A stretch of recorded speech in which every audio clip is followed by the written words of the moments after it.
Hello, welcome back to our Cholas kitchen.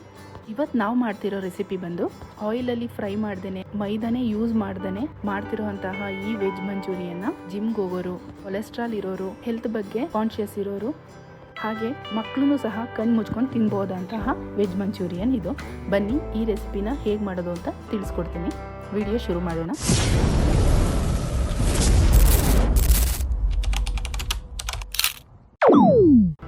ಈ ನಾನ್ fried veg manchurian ಮಾಡೋದಕ್ಕೆ ಮೊದಲಿಗೆ ನಾನು ಎಲ್ಲ ವೆಜಿಟೇಬಲ್ಸ್ನ ಚಾಪ್ ಮಾಡ್ಕೊಳ್ಳೋಣ. ನಾನು ಫಸ್ಟ್ ಇಲ್ಲಿ ಒಂದು ಚಾಪರ್ಗೆ 5ರಿಂದ 6 ಬೆಳ್ಳುಳ್ಳಿ, 3 ಮೆಣಸಿನ್ಕಾಯಿ, ಸ್ವಲ್ಪ ಕ್ಯಾರೆಟು, ಗೆಡ್ಡೆಕೋಸು, ಕ್ಯಾಬೇಜ್ ಇಷ್ಟನ್ನು ಹಾಕೊಂಡು ನಾನು ಫೈನ್ ಚಾಪ್ ಮಾಡ್ಕೊಳ್ತೀನಿ. ನೀವು ಬೇಕಾದರೆ ವೆಜಿಟೇಬಲ್ಸ್ನ ಇನ್ನೂ ಬೇಕಾದ್ರೆ ಜಾಸ್ತಿ ಹಾಕೊಬೋದು, ಇನ್ನೂ ಸ್ವಲ್ಪ ಎಕ್ಸ್ಟ್ರಾನು ಆ್ಯಡ್ ಮಾಡ್ಕೋಬೋದು. ಸೊ ಚಾಪ್ ಮಾಡಿರುವಂತಹ ವೆಜಿಟೇಬಲ್ನ ನಾನೊಂದು ಬೌಲ್ಗೆ ಟ್ರಾನ್ಸ್ಫರ್ ಮಾಡ್ಕೊಳ್ತಿದ್ದೀನಿ. ಸೊ ಇದಕ್ಕೆ 3 ಟೇಬಲ್ ಸ್ಪೂನ್ ಆಗುವಷ್ಟು ರೈಸ್ ಫ್ಲೋರು, ಕಡಲೆ ಹಿಟ್ಟು 1 ಸ್ಪೂನು, ಉಪ್ಪು ಅರ್ಧ ಟೇಬಲ್ ಸ್ಪೂನು, ಸ್ವಲ್ಪ ನೀರು ಹಾಕ್ಕೊಂಡು ನಾನು ಚೆನ್ನಾಗಿ ಮಿಕ್ಸ್ ಮಾಡಿಕೊಂಡು ಕಲಿಸ್ಕೊತೀನಿ. ನೀರನ್ನ ನೋಡ್ಕೊಂಡು ಹಾಕ್ಕೊಳ್ಳಿ, ಯಾಕಂದರೆ ವೆಜಿಟೇಬಲ್ಸಲ್ಲಿ ನೀರಿರುತ್ತೆ.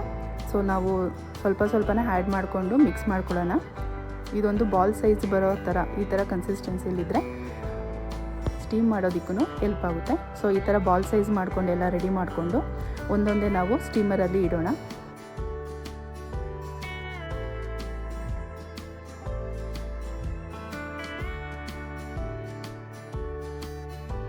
ಇವಾಗ ಲಿಡ್ ಕ್ಲೋಸ್ ಮಾಡಿ 15ರಿಂದ 20 ನಿಮಿಷ ಸ್ಟೀಮಲ್ಲಿ ಬೇಯೋದಕ್ಕೆ ಬಿಡೋಣ. ಸೊ 20 ಮಿನಿಟ್ಸ್ ಆಗಿದೆ. ಇದು ಬೆಂದಿದೆಯೋ ಇಲ್ವೋ ಅಂತ ನಾವು ಟೂತ್ ಪಿಕ್ಕಲ್ಲಿ ಚುಚ್ಚಿ ನೋಡೋಣ.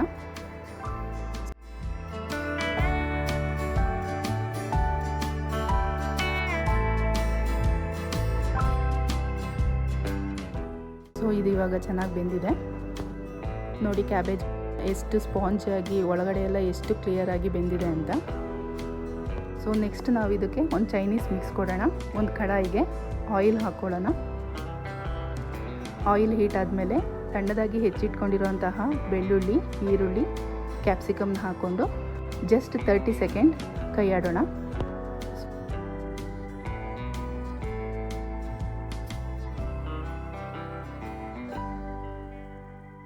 ಸೊ ಈಗ ಇದಕ್ಕೆ ನಾವು ಕ್ಯಾಬೇಜ್ ಬಾಲ್ನ ಆ್ಯಡ್ ಮಾಡೋಣ.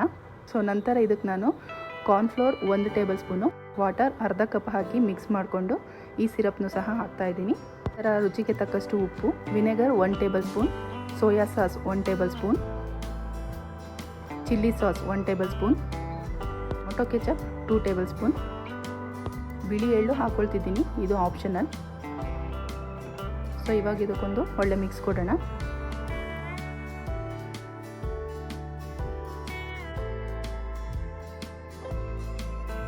ಜಸ್ಟ್ ಫ್ಯೂ ಸೆಕೆಂಡ್ಸ್ ಮಿಕ್ಸ್ ಮಾಡಿದ್ರೆ ಹೆಲ್ತಿಯಾದಂತಹ ಎಣ್ಣೆಯಲ್ಲಿ ಕರಿದೇನೆ ಮಾಡ್ಬೋದಂತಹ ಈ ಮಂಚೂರಿಯನ್ ರೆಡಿಯಾಗುತ್ತೆ. ಮಕ್ಕಳಿಗೂ ಸಹ ನೀವು ಕಣ್ಣು ಮುಚ್ಕೊಂಡು ಕೊಡ್ಬೋದು ಅಂತ ರೆಸಿಪಿ ಇದು. ಇದನ್ನು ಖಂಡಿತವಾಗಿಯೂ ಟ್ರೈ ಮಾಡಿ. ರೆಸಿಪಿ ಹೇಗಿದೆ ಅಂತ ನಿಮ್ಮ ಅನಿಸಿಕೆನ ಕಮೆಂಟ್ ಬಾಕ್ಸಲ್ಲಿ ತಿಳಿಸಿ.